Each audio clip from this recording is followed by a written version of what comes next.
Hey, I am so glad to have you here tonight, and those people that are watching live streaming, that's great. Let's start off with a word of prayer, and we'll get going. Heavenly Father, thank you for your goodness and your graciousness to this church. You have let us down through the years, and you have been faithful to us, and what you've called us to do, you have provided. So we thank you for that, Lord, and ahead of time. Thank you, Lord, for the people that are going to speak tonight. I just pray that you'll bless them really good. Thank you for the gifts and abilities you've given them. And thank you for this project that we believe you're calling us to do. In Jesus' name I pray. And everybody said? Amen. All right, let me get going. I want to give Evan as much time as I possibly can. But let me just say this, that a month ago today, August 30th, we had our first town hall meeting on this building that we believe God has called us to do. And I thought this week, as I was getting ready for this meeting, I think this is something that every month, maybe not a town hall meeting, but we need to have a conversation that every month that there's a touch point that we do something that we're talking about. Hey, this is what we believe God has called us to do, and here's how we're making progress on it. And so we're really excited about that. Tonight, we have an incredible opportunity to hear from somebody from a company that we've been working with called Sports Facility Advisors. And they've kind of helped us figure out the purpose and what we're doing and how we do that. And they're going to talk about who they are, and they're going to help us with the purpose of our building. And so I've been talking to Evan through Zoom calls several times. This afternoon, I got to see Evan for the first time, and he made his first presentation this afternoon to some of the staff. We just had a church leadership meeting, and now tonight, he's going to present this to the church. And so I'm really excited about that. Would you give Evan a huge OVCN welcome? Thank you, Evan. Well, first and foremost, thank you for those of you here live and in the audience, and for those of you watching at home. Certainly appreciate the opportunity and the chance to get to speak with you tonight, share some information about our company, who we are, what we do, what we're engaged to do, and ultimately what we have found and recommended through this process. So if we could get the slides up on the screen, I will progress through. We've got several slides and a lot of information. I'll do my best to take this slowly, to share the information that I think is most important for you to hear, and to do that in a way that everyone gets a chance to see exactly what and why we've been talking about here for OVCM. So as I mentioned before, if you wouldn't mind progressing the slide, thank you. I will go through this process, introduce you to our companies, who we are, what we do, and what we're engaged to do, and ultimately lead down this path towards the facility that has risen to the top in terms of what's recommended based on what this church and your congregation desires to do, and what this market presents in terms of an opportunity. So with that, I'll start off with a quick introduction to our companies. The first of our companies is Sports Facilities Advisory. And there are three companies within Sports Facilities Companies, SFC. On the advisory side, which is the company that's been engaged for the scope of work that we've performed to date, we specialize in planning and funding sports, recreation, wellness, event, and entertainment venues. We've done this all over the country and internationally. We've served over 2,000 communities since we were founded in 2003, more than $10 billion worth of planned facilities.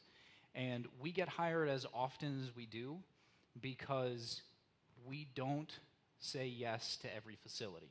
In fact, in any given week, we have the opportunity to take on 50 to 60 new clients, and we take on 1 to 2 new clients because we take a whole lot of that noise and opportunity and projects that should never put any money into determining if there's a path forward. We can eliminate those very quickly.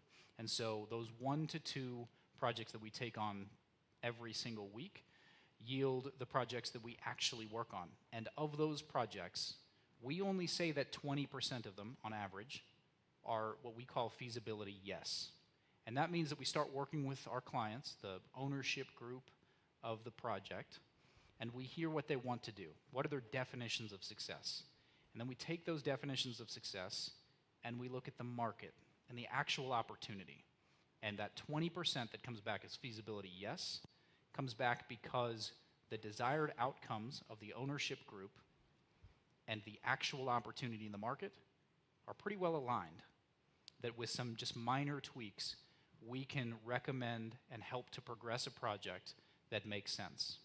On the other end of the spectrum, we say feasibility no to about 30% of those projects. So after we've eliminated somewhere between 49 and 58 projects per week that we never even touch, we still, of those projects that make it through that funnel, say that 30% of them are not feasible.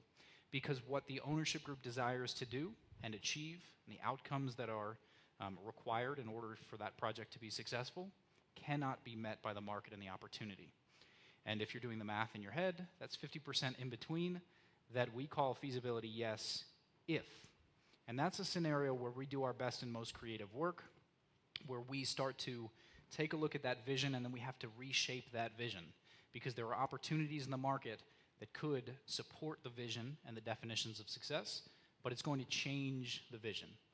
Not to bury the lead and not to give too much away now on either end of those spectrums, but this is a project that we are very excited about, frankly. And because it looks like it is in that top 20%, and if it's not in that top 20%, it's at the very high end of that middle 50%. And that's because, frankly, what your church has accomplished and the growth that you've had, the way that you've served this community over time, as we've learned about through this whole process, is pretty incredible and pretty special. And this idea for a youth-serving facility and a community-serving facility focused on sports ministry and the opportunity to serve people, yes, youth, but really people of all ages through sports and recreation is exactly aligned with what your church endeavors to do, and this market can support that. So I'll talk to you about that and define why we believe the market can support that through this preliminary and early stage of feasibility assessment. If you go to the next slide, Sports Facilities Development, the second company, the company in the middle, and I won't spend too much time on this, not engaged for this project, but we have provided some support so far to help make recommendations related to how the facility should be designed. So we have lots of services ranging from just general initial design consultation all the way through full owner's representation, and none of that has been talked about as a way to serve the church so far, but certainly available for that in the future. And then our third company, Sports Facilities Management, actually manages facilities. So we are recognized as the leader in youth and amateur recreation and sports facility management. We have managed and supported management of facilities all over the country and internationally. If you look at this map, which shows 20 of our facilities, this is some of the facilities that we manage on a full-time basis across the country. We have more that haven't made it to this map yet because it seems like every week we're picking up a new client facility. And we also provide management advisory services where we don't provide full management services, but we do support the owners and the operators of facilities in essentially every single state. So through the companies, those three organizations that are rolled up into our primary overarching banner, Sports Facilities Companies, we could easily have different mission statements and different goals, but we are completely aligned for one purpose. And our mission across all three of those companies and every facility that we operate and support in operations is to improve the health and the economic vitality of communities through sports and recreation programming.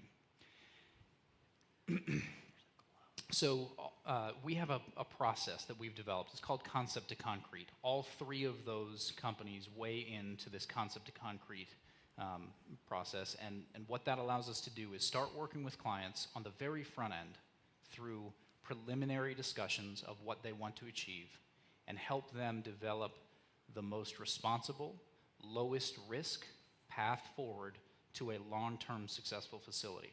We don't have to be involved at every step of the way, and not all three companies are involved in every project that we take on, but certainly it's important for you to hear this. The reason that we only say that 20% of the projects that we work on are feasibility yes is because we always work with the ethic that if I'm going to present to you and tell you that something can meet your definitions of success, and you turn back to me and say, okay, your companies need to actually go and achieve these numbers and make this happen, make it real, we have to be able to say yes. That happens in very many scenarios.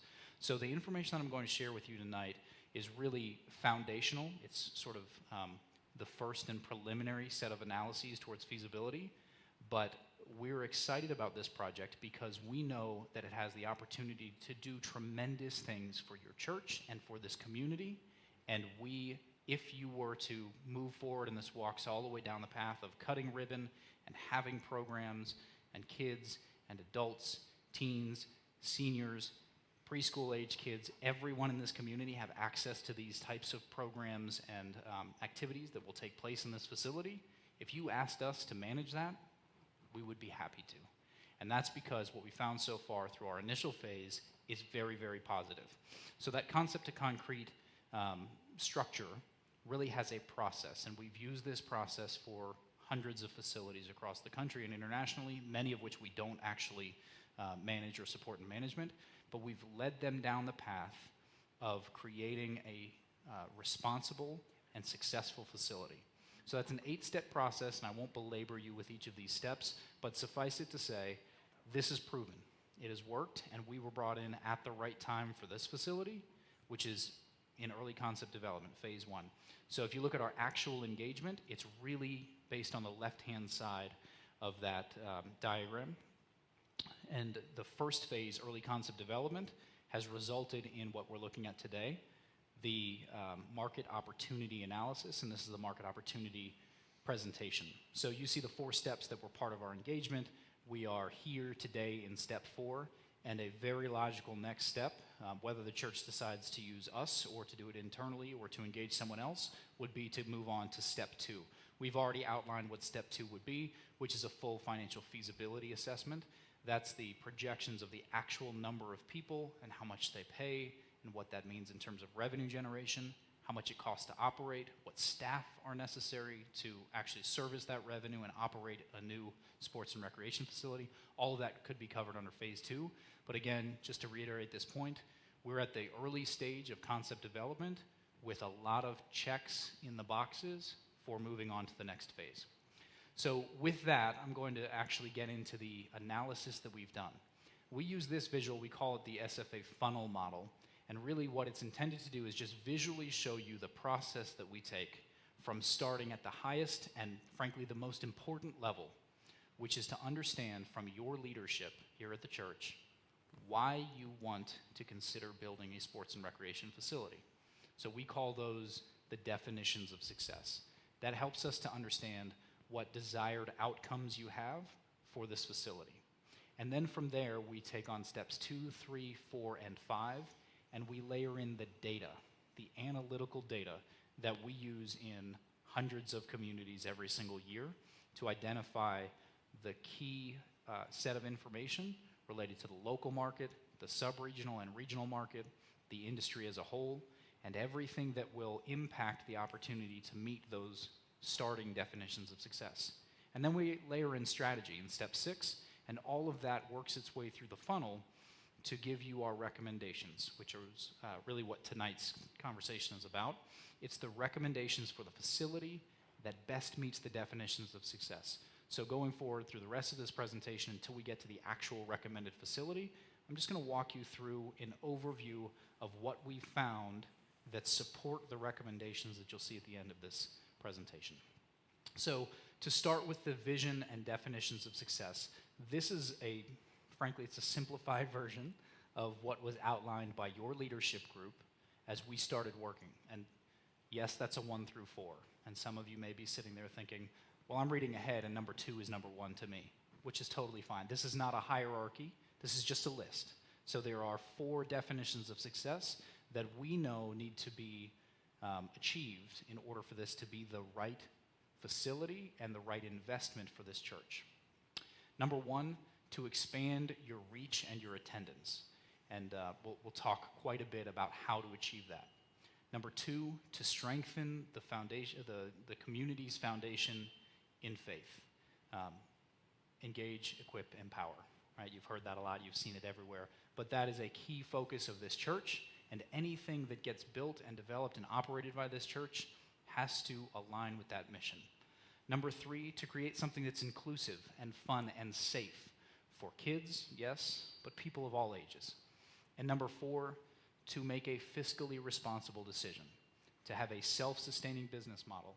Your church has done incredible things in terms of being able to reinvest in your ministry, to expand this building, to expand this campus, to grow your opportunity to serve people. And this facility, as part of that campus, cannot be a drain to the future opportunities to do that. So it has to reach a point where it can sustain itself in order to help you to continue to grow this ministry. And all of the early indicators suggest that that can happen.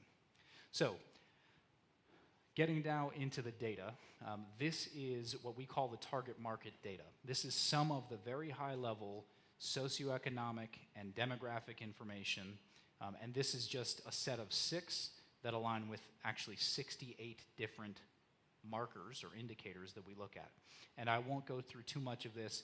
Actually, instead of talking about any of the numbers in much detail, I'm going to point you to the right-hand side of the screen where I've got some green pluses and some red minuses and some blank spaces.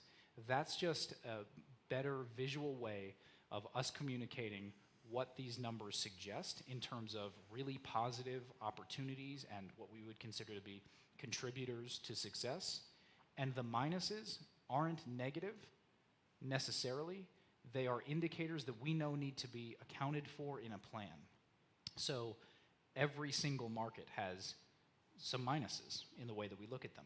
Successful facilities identify those early, and they mitigate those risks through a plan that helps to minimize the negative aspects of those minuses. So it's really about developing a plan that meets the needs and the opportunities in this community. And just to be very quick on this, you have 2 pluses in the population category. You'll see there that it says local and sub-regional. We're also looking at a broader spectrum as well, but for the target market, your most regular users, we consider your local users to be anyone who lives within 20 to 30 minutes of the facility, and we consider your sub-regional market to be anyone between 30 and 60 minutes from the facility. You won't draw very many people on a Tuesday from 60 minutes away, but it absolutely is possible for certain sports and activities that they may. Your most regular users will be in that, in that local category. So really good, dense population, considering the fact that you're in the southwest region, which is less densely populated than certainly the northeast, as an example. But strong market in terms of the total number of people you have the opportunity to serve. The second category is median age, and this won't be a surprise to anyone in this room. You have an older than average population here. Now that is skewed in some regards by 3 communities that really cater to and provide residential opportunities for older adults, and so that does raise your median age. But this is a perfect example of why that minus is not necessarily a negative. What that means is you don't have as many kids in your local market as the average community, and that means there's an opportunity to serve many more people than just children. And so that's baked into this plan, and I'll talk about how we respond to that momentarily. Median household income is definitely a plus within your local market. As we get into the 30 and 60 minute drive time, some more of your truly urban areas, as well as some more of your truly rural areas, we typically see lower household incomes there. And so no surprise there that as we get to more people, we get to a bit of a balance there in terms of the total household income. I'm just going to jump down to the recreation lesson spending, because this is sometimes a sticking point, and I think that the other 2 categories are fairly self-explanatory. The first one, the adjusted number, is simply saying we take a look at how much it costs to live here, and we adjust your income to that. And the second one is very self-explanatory, just how much are you growing over the next 5 years. That last category, recreation spending, there's a plus in both of those. And you may have noticed, if you're reading ahead or looking at the screen, that the US average is $143 in this category, and the category is just one of several spending indicators. But even at the 30 and 60-minute drive time, where you have far less expenditure in that category, we still have a plus there. And that's because of this, and I think this is an important topic for us to talk about. And it's not surprising because we've done a lot of work in Arizona, a lot of work in Tucson, Pima County, Phoenix, etc. Sports and recreation is important here. People have made the decision to spend more than we would expect them to spend based on their expendable income levels. So even though the number is lower than the average in the 30 and 60-minute drive time, we have a plus because look at how much lower the household income is than the average. And yet those numbers are higher than what we typically see. And that demonstrates that there is prioritization for people to be active and to spend on activity, sports and recreation, across all income levels. And that's not universal, of course, but it's a really healthy indicator, again, leading towards that fourth definition of success on the list, which is a sustainable business model.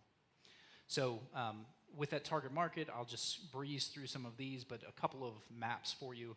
This becomes particularly important as if we enter into the full financial forecast, understanding where the most dense population bases are and where the most dense areas of household income are. On the left is population density, and redder is better, we sometimes say. The red blocks there, those are zip codes. Where you see red and darker colors on the left-hand side, that means there are more people. On the right-hand side, where you see deeper purples, that means that's your highest level of household income. Now, keep in mind, it's not surprising to us that those are opposite. Typically, when you have more people living in an area, you have a lower household income, and when you have fewer people in suburbs and whatnot living, you oftentimes have population bases with more median household income. Why this is important is because eventually we'll get to the phase where we are talking about actually marketing to people in areas for certain and specific programs and actually providing opportunities for kids and adults and seniors who might not have the household income to pay the full fair market rate. And we need to understand what programs and what services to provide to those people. So it translates into, in the next step, a very analytical process for us to actually forecast participation. And I mentioned before that we talk about not just local and sub-regional, but also the regional population base. And so you probably can't see everything that's on that screen, but here's the highlight. Within a 4-hour drive time, which is your most regular and reliable drive time for a weekend, 2-day or 2.5-day tournament, people will drive regularly from up to 4 hours. They'll leave after school and after work on Friday. They'll get here on Friday night. They have to spend the night in a hotel. They'll play all day Saturday. They'll spend the night in a hotel on Saturday night. On Sunday, they'll start playing in the morning, and that tournament will wrap up by Sunday afternoon so they can drive back home and be ready for work and school on Monday. 4 hours. That is the sort of the golden standard for what we consider to be the regional population. And you have 6.8 million people to choose from within 4 hours. Again, given where you are geographically, that's a pretty good number. You're pulling in a couple of pretty major metropolitan areas, whereas this number would be lower in some other parts of the Southwest. And if you go to the Northeast, it might be 43 or 58 million people, right? We're just talking about different scenarios, and all of that's fine. It's market data and information for us to consider. So 6.8 million people. That does not mean that 6.8 million people might play here. There's a percentage of those who participate in the sports and activities that have been recommended for this facility, and we need to understand that. So this chart, very simply, and I won't go into any of the details here, very simply tells us who plays each activity or each sport regularly enough so that they might be a paying customer or a participant in an organized activity. You may have some free programs, which is very standard for a lot of our faith-based clients, and that's perfectly fine. But you still need people who are interested in those sports and activities to offer the programs to. So we use this information to understand what your actual base of potential participants is. Going then into competition, I'll be very brief here. This is a sample of competitive facilities. If you're looking at the top of this list, and if you can read that, you're going to see that we have listed the first court facility at 10 minutes away. But in reality, you could hit a driver from here. I can't hit a driver. Maybe some of you could hit a driver from here to 4 courts at the high school. And so we haven't listed everything here, but there is an important factor there as well. I talked about the potential to bring in a tournament. And the number of courts that you'll have here would suffice for many tournaments, especially local and sub-regional tournaments. But you might have the opportunity to bring in many more tournaments that require a lot more courts than what you'll have and what makes sense for this church to build. A partnership with the school that, by the way, will not be using those courts on a Saturday and Sunday is a pretty good opportunity to bring in even more people on a weekend basis and expose a lot of people, not just in your local area, but across this region, to what a church who is excelling and who is succeeding through sports ministry is doing within their community. Awesome opportunity. So that long list was courts, and this very short list is indoor turf. Not terribly surprising. Again, this is a sample. We actually went out to some of the, there's a Glendale and an Avondale and a Phoenix facility on there much further away. This just demonstrates basically in volume, lots of courts, very few turf facilities. That's also not surprising. You don't have a massive population base on a regional basis, and you don't have very cold weather that typically dictates that you have indoor turf available. Now that said, you do have very hot weather.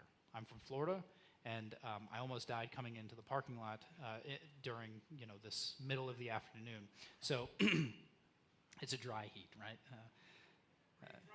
From Florida. It's a wet heat in Florida. But indoor turf. So this presents a potential initial opportunity and a potential bigger future opportunity to invest in and offer indoor turf space. So we'll talk about what that actually translates to here in this phase. Moving forward, indoor baseball and softball training, we'll just breeze through these next couple.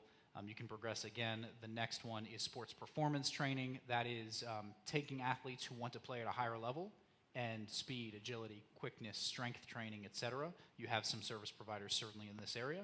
And the final one there is family entertainment. One of the key factors that we always focus on is the fun factor, right? Whether you're talking about someone who's just being introduced to sports and recreation, or you're talking about a family that's going to come for their 14-year-old daughter to play in a volleyball tournament, and big brother or little sister is also going to travel with them, what else is there to do? Why is that a family destination? And so while we haven't identified, because of the level of service providers, the number of service providers for family entertainment options, which, by the way, is a very wide range. We've got arcades, laser tag, bowling alleys, etc., all in on this list. We haven't recommended that you build your own. However, there are a lot of fun things to do in this area, which could be a very good driver for marketing some of those weekend tournaments. So that takes us to number 5, and this is where I get to step up onto my soapbox a little bit. This is, frankly, if you think about our mission as an organization to improve the health and the economic vitality of communities through sports and recreation, this is why that's so important. And when you think about your opportunity as a church to make a monumental and lasting impact on this community, this is why. What this chart shows is the number of people who play sports at a regular enough level to be truly active. Those are core players versus those who are just playing at a casual level, which means, like myself as an example, I'm not a basketball player. Last year, I played basketball a couple of times with my son in the backyard. We've got a neighborhood court.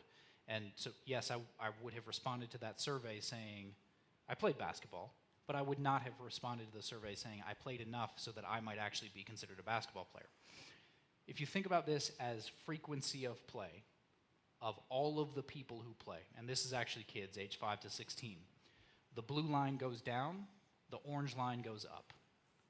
That's because the people who are playing, the kids in particular, who are playing sports regularly enough to be healthy is diminishing on an annual basis.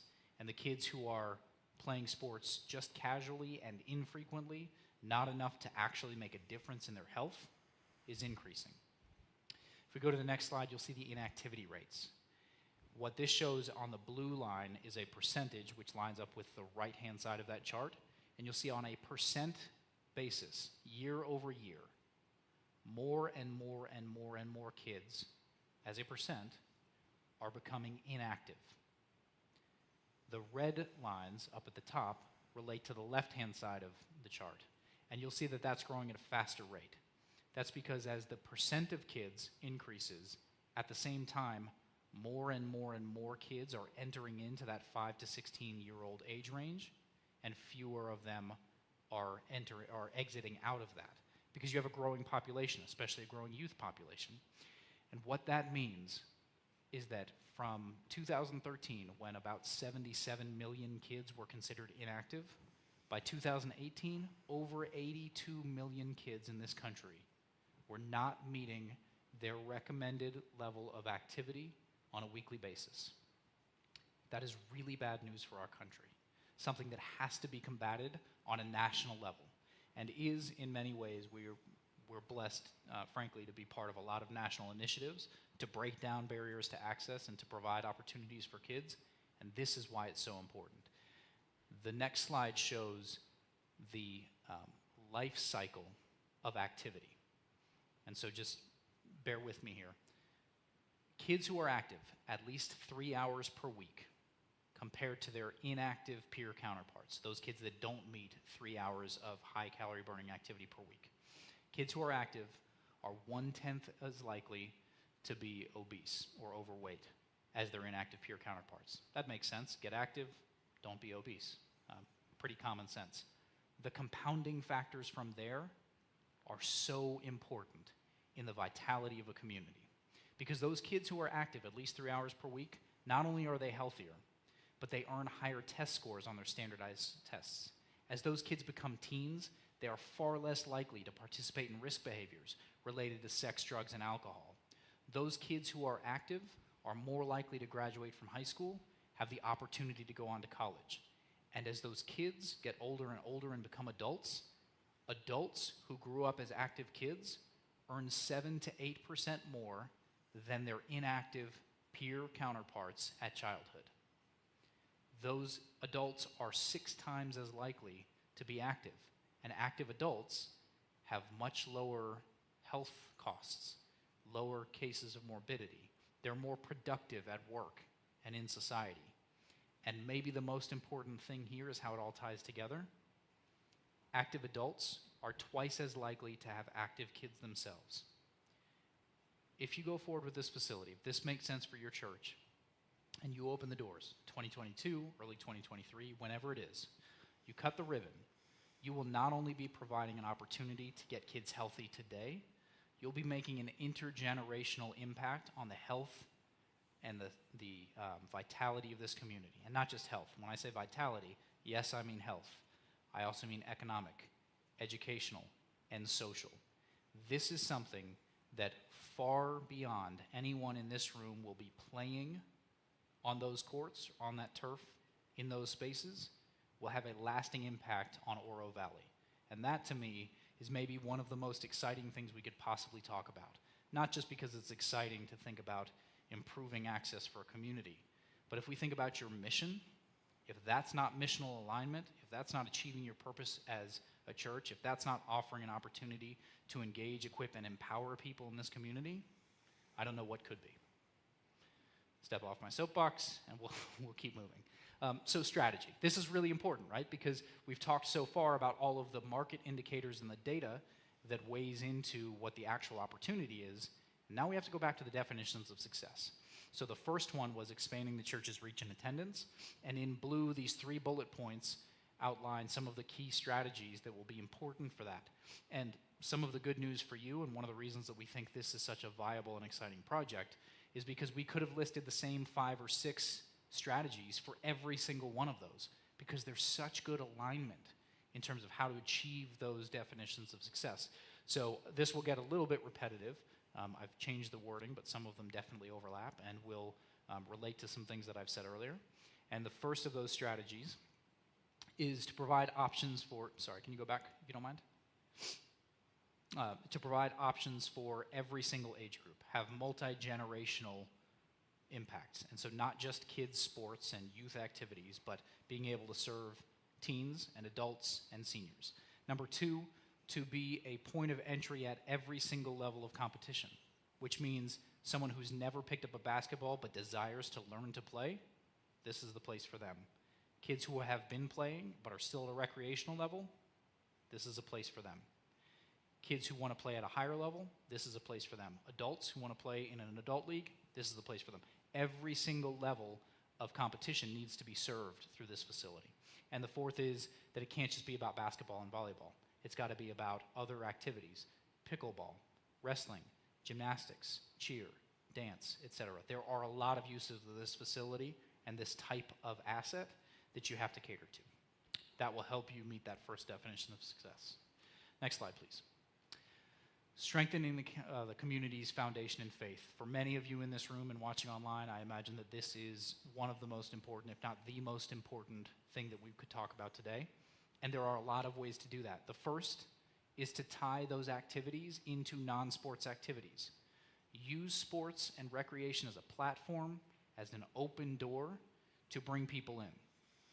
You will have plenty of congregation members, church members, community members who will already attend services here or watch online that will participate here.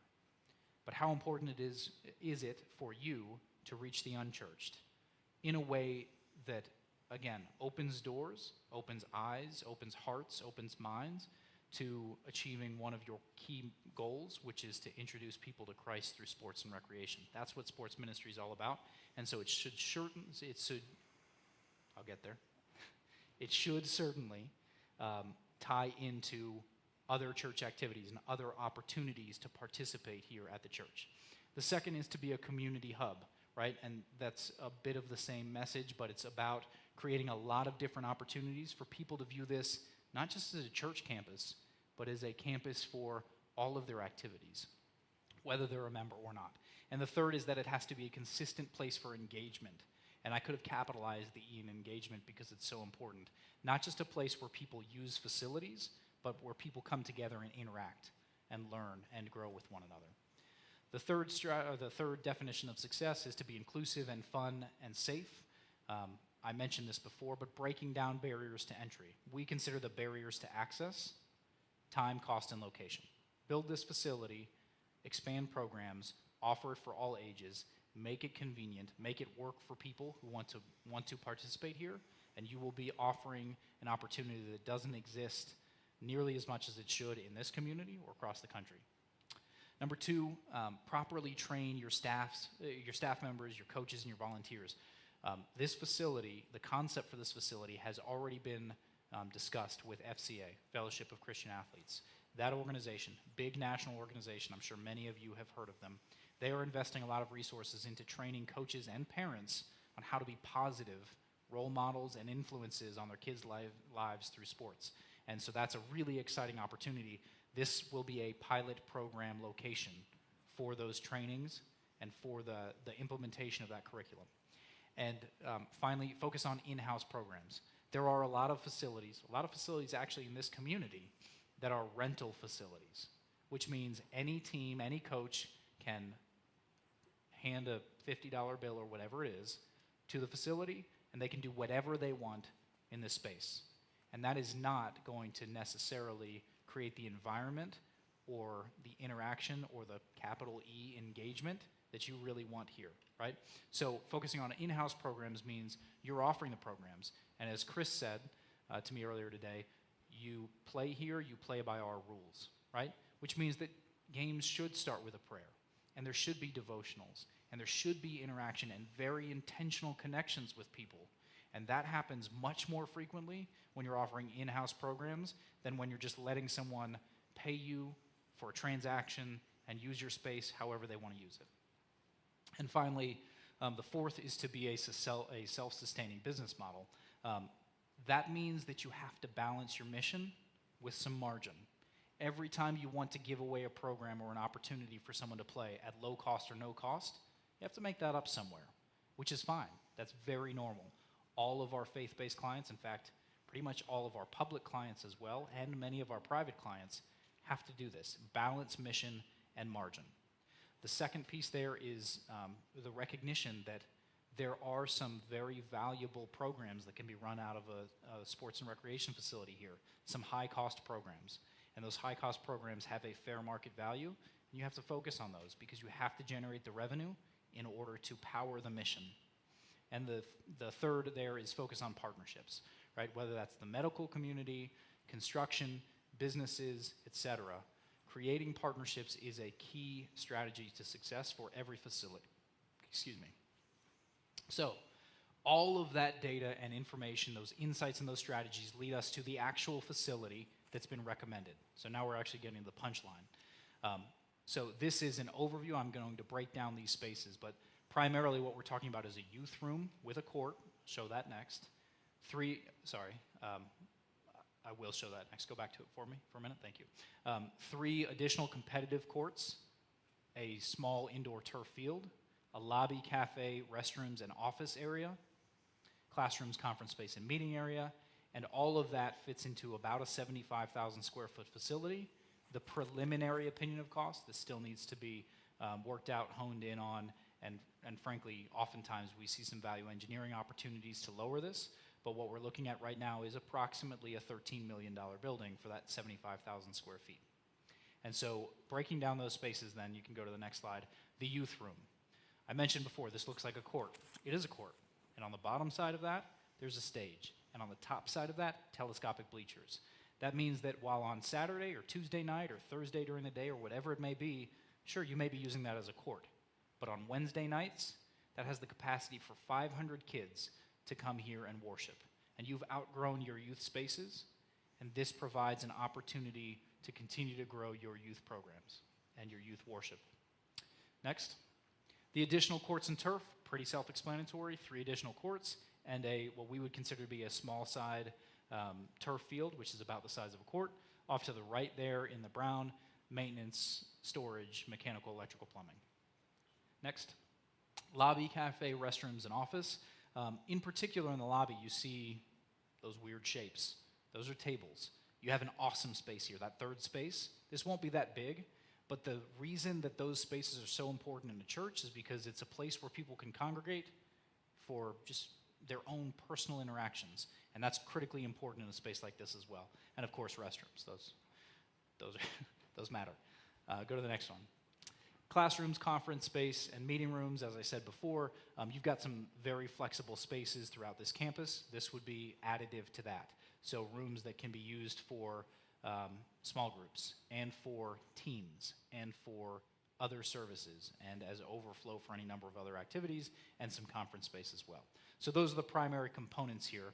And as important as it is to see a visual of those components, I think it's also important to talk about how that will look on the actual campus. And one of the things that we really like about this design so far is that it's exciting and it's got curb appeal. There are so many buildings and facilities in this market that were built in the 70s and 80s, and they're the same uniform color, and they all have sort of the same facade.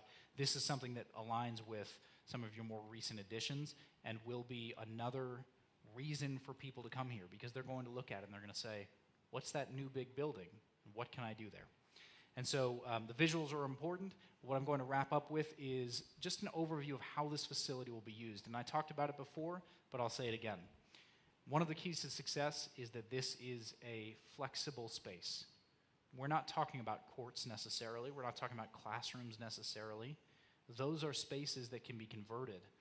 And we consider everything that you have here to be inventory of time and space. Places and spaces that you can use for whatever the occasion calls for. So this first chart shows how the courts could be used on an annual basis. So in dark blue, that's the peak season for some of these very regular activities: basketball, volleyball, gymnastics, cheer, dance, wrestling, and then group events in that meeting and conference space. Blue is peak season, which means that's when most of those events happen. Light blue is the shoulder season, which means there are some events sprinkled here and there, but it's not nearly the density as during the peak season. And then the off season is in white. That doesn't mean vacant. In fact, you've got a freestyle wrestling program that happens only in the summertime for your most active wrestlers. And if you look at wrestling in June, July, August, it's white. That doesn't mean that you won't be able to offer anything. It means that it will be less regular. But across the entire year, what you see there is that every month has something that can happen. And most months have multiple things that can happen in their peak season. And as important as it is to think about on an annual basis, I think maybe the most important thing for us to wrap up with is this final slide, which is the sample daily schedule. Now, I won't go through what 7 o'clock looks like and 7:30 and 8 and 8:30. What I want to point your attention to instead, on the left-hand side, it's a sample weekday, and on the right-hand side, it's a weekend. And some of those activities cater to different age groups. And so this is a sample that's actually based on on programs and use of space that we offer at other facilities. And when you see yellow, that's just meant to represent that there are times and locations that can serve preschool age kids through parent-taught programs and introductory sports programs. In green, that's school-age kids. So, of course, you see a lot of green on the weekends and you see a lot of green after school hours, but you also see some green sprinkled in there during the daytime. Homeschool PE as an opportunity, right? Lots of homeschool kids, they have to meet their physical education requirements. They need to do it at a facility like this. And we have facilities all over the country that today, in the age of COVID, are serving as sites for kids to go and do their online learning in a controlled environment. Kids with parents who work, who don't want to be at school, and we don't know how long this will last or what the future will look like, but that's a real opportunity. And that can mirror, and it can also be married to opportunities to have them active throughout the day. So we have a lot of academy-type programs that happen as well. Blue is teen programming. Certainly teen programming could absolutely overlap with a lot of your green. There on the left-hand side on the weekday, if you think about a teen club or youth worship, teen worship type activities, and then training for those athletes who are in middle school or high school that want to be better athletes. Red is adult, a lot of those at night after the kids have cleared out of the building for adult leagues, but also before work and for both fitness purposes and for pre-work basketball, lunchtime, pickup games and leagues, etc. Purple, senior. Most of your senior activities will happen during the daytime when kids are in school and younger adults are at work. But whether it's pickleball, whether it's group fitness, whether it's walking during your hotter months, whether it's just an opportunity to come in during the weekday and have this not just be a Sunday campus, which I know it's not, so forgive me for that, but Sunday focused, this provides Monday through Saturday opportunities for seniors as well. And finally, the gray is just meant to represent, and I mentioned it before, you will have some rentals. You want to minimize those, but certainly that's expected that you will bring in some outside groups because it's another way to reach people who might not otherwise be introduced to this campus, to this church, and most importantly, to Christ through the activities that will happen here. So with that, that wraps up the presentation. I think we are pretty much right on time. 7:50 is what we had targeted. It just turned 7:51, so I went long. But thank you. You did awesome. Thank you so much, Evan. Appreciate that. I'm going to take a couple questions. We're going to go to 8 o'clock, and so just a couple questions, and we have a mic in the back. Before we do we have the mic? Got it. Before we do that, I just want to go through just real quick. We have Riley Rasmussen from, did I get it right, Riley? From Barker Construction. They're helping us with this next step. They've helped us with work on the price and the building. And we also have Frank Seaver, architect, that is helping us. All right, great. Couple questions. Is that Pat?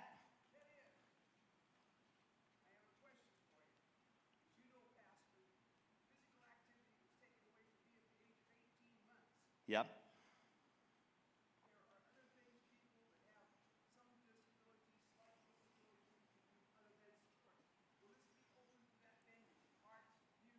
Yeah.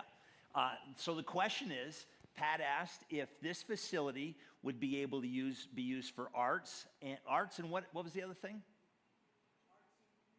Arts and music. Yes. Okay. So the championship basketball court is actually a place that we can have 500 youth on a Wednesday night. That's going to be one of the key things we use that for. But all the stuff we have here with audiovisual will be there on that stage in there. So we'll be able to use that for arts and music as well there. Okay? I love it. That's great. Thank you. Yeah. Okay, my question is,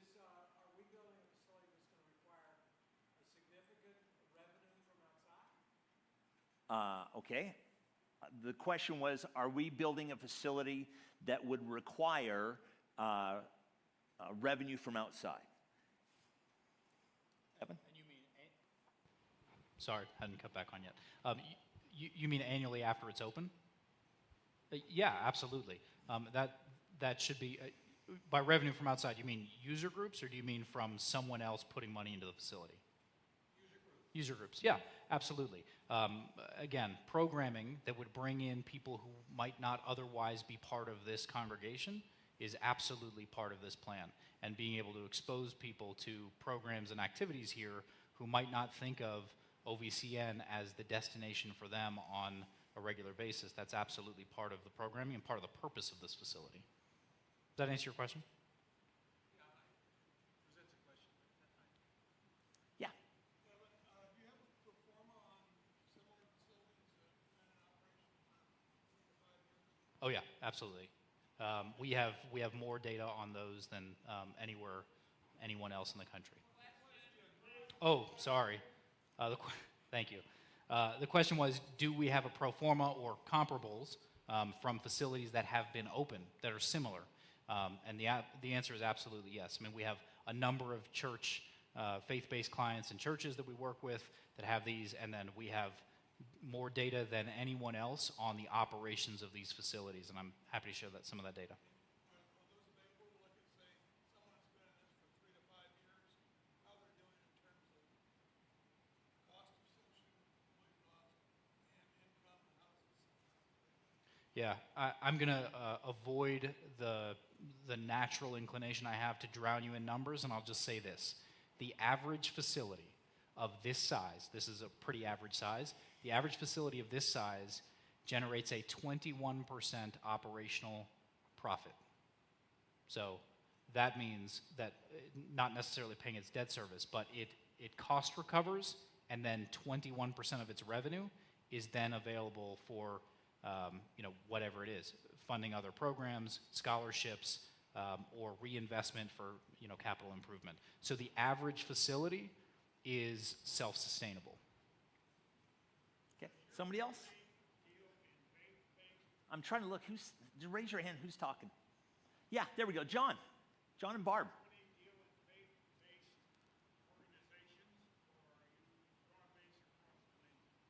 Yeah, the question was, do we only deal with faith-based organizations, or are we broad-based? We are very broad-based. Public clients, private clients, institutional clients, the Mayo Clinic and others, as well as faith-based. We use all of that data and information to understand, as much as anything, what the best practices are. The private sector does some things really well. The public sector does some things really well. Our faith-based clients have levels of engagement that are just off the charts in many cases. Marrying those best practices and integrating them, introducing them to you, is a key strategy for success. Somebody else. Sally. Is the goal of this to present Christianity through being in a church, through having Christian atmosphere, or is the goal to get them to come to church and have a church service during their tournament or whatever? What is the goal? Okay, so I'll answer that. The goal is to do things in a... I'm sorry, thank you so much. Is the goal, the question was, is the goal for it to be a Christian-based way to reach people? Or what was the other part? Or to bring them into church by assimilating a service into their tournament? What is the goal of Yeah. this? The answer is yes. Next question? No, I'm just joking. Sally, here's the thing, is we believe that, a lot of churches do things, they have schools, they have a lot of ways to reach people. We feel like God is calling us to sports ministry. We think this is a great way in our community to reach kids, but not just kids. You talked about students and then older, my age people or maybe young adult people that would go, hey, listen, sports is a way to introduce them as an entry point into a relationship with Jesus Christ, or at least get them to our facilities. One of the great things when we were building our third space in our children's building is somebody gave us this statistic that said, if somebody is on your campus 10 times in a year, that if somebody asks them to a church activity, it's a 90% chance that they say yes.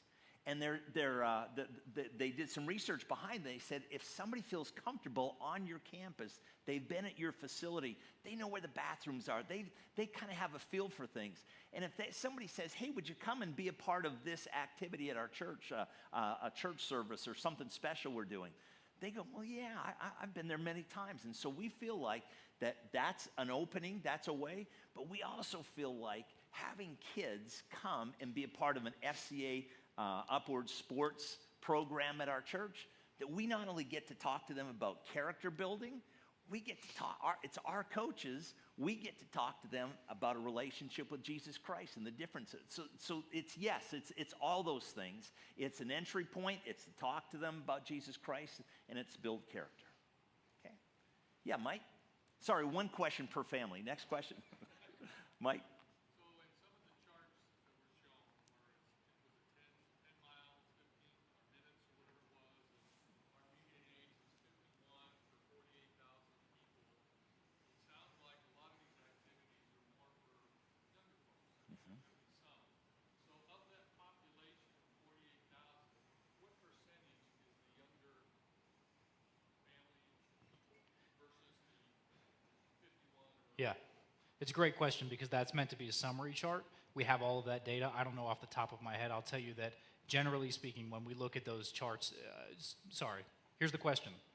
We looked at summary charts for population and age breakdown, and that just said what the median age was. The question was, what's the percent breakdown by actual age groups? Not the median, but what percent of people are under X age or above Y age? We have all that data. I'll tell you that in general, in most communities, it's between about 21 and 28% are under the age of 18, and then it varies widely from there. But all of that information, we've already done the research on.